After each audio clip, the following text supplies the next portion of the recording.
Hey, Young Adults, Serve Team, Life Group Leaders, and Host Homes. It's another great week in Young Adult Ministry. We have so much to talk about this week. We have some discussion adjustments and then a bunch of announcements just for you and some things to share with your life group this week. It's going to be great. Let's check it out.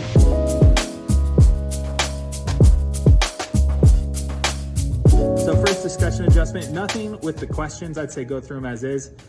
Here's something though, when you guys talk about circumcision in your group, if there's any questions that are asked here, I want to give you this kind of framework and way of thinking of it to lean on if that comes up tonight.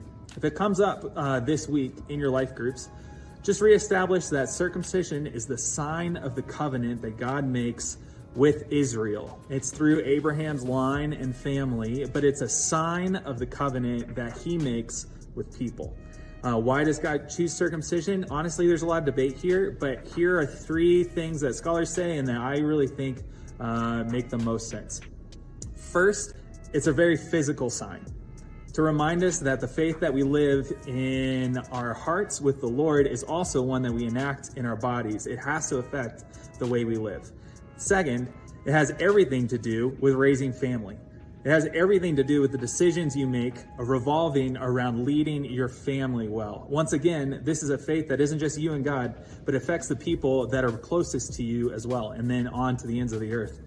And then the third thing I'd say about circumcision, guys, is I believe that it's so tied to God's promise to Abram, that he will make him into a great nation, that his descendants will form this people that God uses.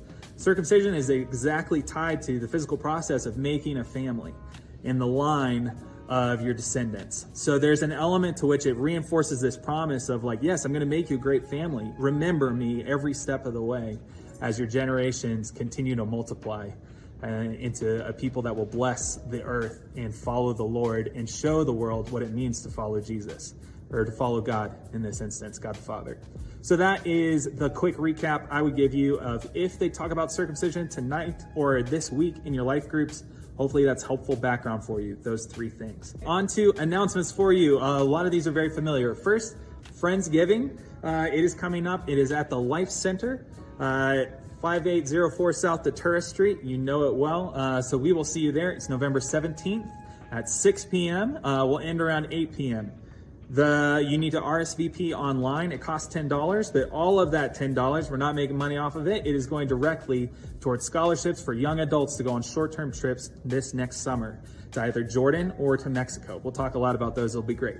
Last thing you need to know, you can invite anybody to this. Invite anybody to Friendsgiving. Okay, second announcement, we need help with Friendsgiving. So there's a few different ways that you can serve. I have a serving link below here that I am sending to you. You can take a look at it, but I encourage you, send it to your group. Just because you're the leader of this group doesn't mean you have to serve at everything. In fact, I'd really love for you to get your team involved.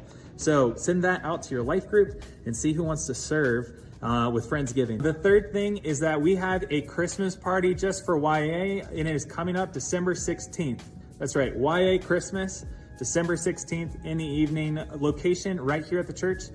We don't know much else besides that, but this event will be brought to you by our event team, which brought you Summer Fridays and the Worship Night Grill Out and all other great events. So we're excited to see what that little team whips up. So if that's your third thing, YA Christmas, save the date. Fourth thing, I want to encourage you to make a plan for December with your co-leaders, with your host homes, and with your group. Thanksgiving week is going to be a rest week. But then after that, when do you guys stop meeting? When is your last meeting before Christmas? And how do you want to celebrate it? Do you want to do your Christmas party at YA Christmas, or do you want to have a separate one just for you and your friends? That is something for you guys to figure out together. So make a plan for the end of the year and figure out how many times and when you guys want to meet in those 4 weeks between Thanksgiving and Christmas.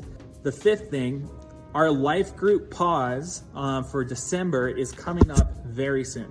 So this is a time where we take extra rest. It's our season of like sabbatical. We're gonna take off a mandatory 3 weeks. A mandatory where I'm telling you, don't meet with your life group from December 25th, Christmas, to January 14th.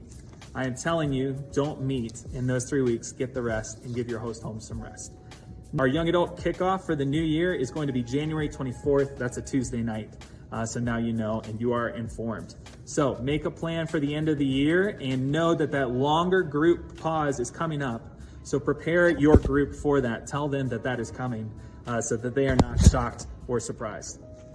And here is the last thing, our young adult leader Christmas party, which is one of our mandatory serve team trainings that we have. It's really our time to just shower you guys with all the thanks that we can give for an amazing year in young adults. So that will be coming out soon. We don't have a date or a location on that, but know that it is coming soon. All right, guys, thanks for listening. Love you, and we will see you out there this week.